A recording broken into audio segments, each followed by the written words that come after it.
Hello viewers, welcome to my video lecture.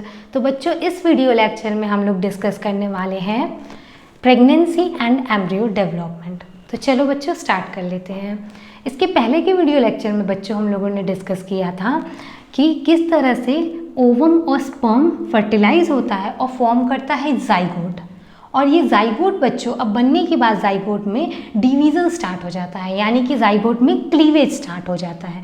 उसके बाद ये धीरे धीरे यूटेरस की तरफ मूव करने लगता है और लास्ट में बच्चों ये यूटेरस की वॉल के साथ अटैच हो जाता है।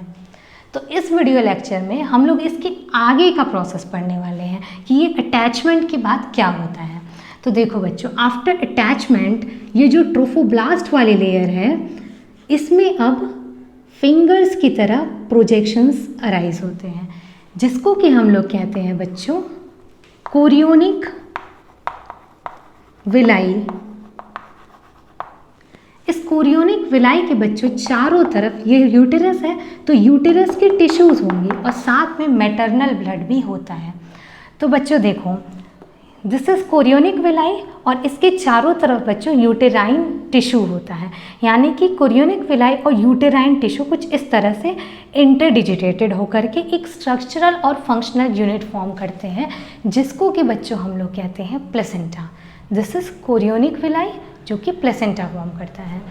अब बच्चों ये जो प्लेसेंटा है this is inner cell mass जो कि आगे चल के एम्ब्रियो बनाएगा। तो बच्चों ये जो प्लेसेंटा है वो एम्ब्रियो के साथ एक कॉर्ड से कनेक्टेड होता है। This is cord. इस कॉर्ड को बच्चों हम लोग कहते हैं अम्बिलिकल कॉर्ड। बच्चों आप लोगों ने देखा होगा कि डिलीवरी के तुरंत बाद जो बच्चों की नाभि होती है वो मदर से एक कॉर्ड से कनेक्टेड होती है, वो और कुछ नहीं, वो अम्बिलिकल कॉर्ड ही होता है। अब बच्चों बात कर लेते हैं हम लोग प्लेसेंटा के फंक्शन की। तो बच्चों देखो, ये जो है एम्ब्रियो को, डेवलपिंग एम्ब्रियो को मदर से ऑक्सीजन और न्यूट्रिएंट्स को सप्लाई करता है, थॉट अम्बिलिकल कॉर्ड। और साथ में बच्चों ये जो एम्ब्रियो में कार्बन डाइऑक्साइड और वेस्ट मटेरियल बन रहा है उसको भी ये रिमूव करता है। और साथ में ये जो प्लेसेंटा है एक एंडोक्राइन टिश्यू की तरह वर्क करता है, यानी कि ये हार्मोन भी सिक्रीट करता है, जिसमें पहला आता है ह्यूमन कोरियोनिक गोनेडोट्रोपिन या HCG। सेकेंड है ह्यूमन प्लेसेंटल लैक्टोजन या HPL। इसके अलावा एस्ट्रोजन और प्रोजेस्टेरॉन भी ये प्लेसेंटा रिलीज करता है। तो बच्चों देखो, इन चारों में से ये दोनों जो हार्मोन है यानी कि ह्यूमन कोरियोनिक गोनेडोट्रोपिन और ह्यूमन प्लेसेंटल लैक्टोजन, ये दोनों जो हार्मोन है वो बहुत इंपॉर्टेंट हैं, क्योंकि ये दोनों हार्मोन वुमेन की बॉडी में केवल और केवल प्रेगनेंसी के टाइम पे ही रिलीज होते हैं। तो चलिए इन दोनों हार्मोन के बारे में थोड़ा बहुत जान लेते हैं। फर्स्ट है ह्यूमन कोरियोनिक गोनेडोट्रोपिन। बच्चों देखो, मेंस्ट्रुअल साइकिल वाले वीडियो में मैंने बताया था आप लोगों को कि जो कॉर्पस लूटियम बनता है वो अगर प्रेगनेंसी नहीं होती है तो उस टाइम पे वो डीजेनरेट हो जाता है और मेंस्ट्रुएशन होता है। पर अगर प्रेगनेंसी होती है तो कॉर्पस लूटियम जो है वो मेंटेन हो रहता है, और उसको मेंटेन करने का काम जो है बच्चों वो यही हार्मोन करता है, ह्यूमन कोरियोनिक गोनेडोट्रोपिन। इसके साथ बच्चों ये यूटेराइन की वॉल पे भी एक्ट करता है, उसको भी मेंटेन करता है ताकि मेंस्ट्रुएशन ना हो, जो कि प्रेगनेंसी के लिए नेसेसरी है। इसके अलावा बच्चों इस हार्मोन का जो है ह्यूमन प्रेगनेंसी जब टेस्ट किया जाता है, चाहे वो यूरिन बेस हो चाहे ब्लड बेस हो, दोनों में ही इसी हार्मोन को चेक किया जाता है। अगर ये हार्मोन डिटेक्टेड हो जाता है मतलब फीमेल जो है वो प्रेग्नेंट है। सेकेंड हार्मोन है ह्यूमन प्लेसेंटल लैक्टोजन। ये जो हार्मोन है बच्चों वो मेमोरी ग्लैंड पे एक्ट करता है, उसकी ग्रोथ और डेवलपमेंट कराता है ताकि वो मिल्क प्रोडक्शन के लिए प्रिपेयर हो सके। इसके साथ साथ बच्चों एक और हार्मोन है रिलैक्सिन। ये हार्मोन भी बच्चों, जैसे कि ये दोनों हार्मोन केवल प्रेगनेंसी के टाइम पर रिलीज होते हैं, उसी तरह रिलैक्सिन में बच्चों प्रेगनेंसी के लास्ट में रिलीज होता है। और इसको रिलीज कौन करता है? ओवरी। ओवरी जो है बच्चों रिलैक्सिन को रिलीज करता है और ये जो है सर्विक्स पे एक्ट करता है, सर्विक्स को डायलेट कर देता है ताकि जो यहाँ पे बेबी बना है उसकी डिलीवरी हो सके। तो बच्चों ये सारे हार्मोन हो गए। इसके अलावा भी बच्चों जो फीमेल्स की बॉडी होती हैं उनमें और भी जो सारे हार्मोन हैं, for example oestrogen, progesterone, cortisol, prolactin और थायरॉक्सिन, इनका लेवल भी कई गुना ज़्यादा बढ़ जाता है प्रेगनेंसी के टाइम पे, क्योंकि बच्चों इनका बढ़ा हुआ लेवल ही प्रेगनेंसी को मेंटेन करता है और एम्ब्रियो की ग्रोथ को सपोर्ट करता है। प्लेसेंटा के बाद बच्चों अब हम लोग डिस्कस कर लेते हैं इस इनर सेल मास का, मतलब कि आफ्टर अटैचमेंट इस इनर सेल मास का क्या होता है।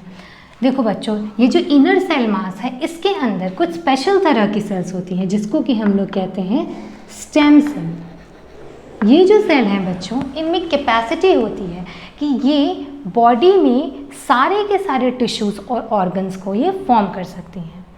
तो बच्चों अटैचमेंट के बाद क्या होता है कि इनर सेल मास में 3 लेयर्स अपीयर होती हैं। सबसे बाहर की तरफ लेयर अपीयर होती है एक्टोडर्म, और सबसे अंदर की तरफ अपीयर होती है इंडोडर्म,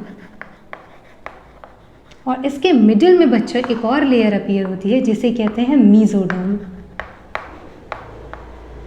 और बच्चों यही तीनों जो लेयर हैं वो सारे के सारे टिश्यूज और ऑर्गन का फॉर्मेशन करती हैं।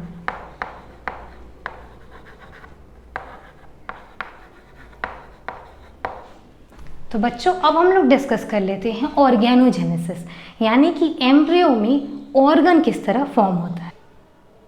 ह्यूमन प्रेगनेंसी 9 मंथ की होती है, जिसमें जो फर्स्ट मंथ है उसके एंड तक हार्ट का डेवलपमेंट हो जाता है, यानी कि 1 मंथ प्रेग्नेंट लेडीज़ में एम्ब्रियो के हार्ट बीट को सुनकर ये कंफर्म किया जा सकता है कि एम्ब्रियो का डेवलपमेंट हो रहा है। सेकेंड मंथ के आखिरी तक बच्चों लिम्स और डिजिट्स का डेवलपमेंट हो जाता है, और वही 12 वीक यानी कि फर्स्ट ट्राइमेस्टर तक एम्ब्रियो के सारे organ, most of the organ और साथ में एक्सटर्नल जेनाइटेलिया भी फॉर्म हो जाता है। बच्चों आप लोगों ने सुना होगा कि प्रेग्नेंट लेडीज़ को फर्स्ट ट्राइमेस्टर में अल्कोहल, टोबैको या फिर किसी भी तरह का ड्रग लेने के लिए मना किया जाता है, क्योंकि ये जो है इस समय एम्ब्रियो के most of the organ form हो रहा है, और इस समय अगर वो ऐसा कुछ भी लेती है तो वो एम्ब्रियो के डेवलपमेंट को इफेक्ट करता है और एम्ब्रियो में एबनॉर्मलिटी भी क्रिएट हो जाती है। 5th मंथ के आखिरी तक बच्चों फीटस में हेयर अपीयर हो जाते हैं, और जैसे आपने सुना होगा कि बच्चे जो है पेट में किक मारते हैं, तो किक मारने वाला जो प्रोसेस होता है वो भी 5th मंथ में स्टार्ट हो जाता है। 12th मंथ तक यानी सेकेंड ट्राइमेस्टर तक पूरी बॉडी पे फीटस के हेयर आ जाते हैं, आईलिड सेपरेट हो जाती हैं और आईलैशेस भी डेवलप हो जाती हैं। 9th मंथ में फीटस कम्प्लीटली डेवलप हो जाता है और डिलीवरी के लिए भी रेडी हो जाता है। If this video lecture is helpful for you, then please like, share and subscribe my channel. Thank you.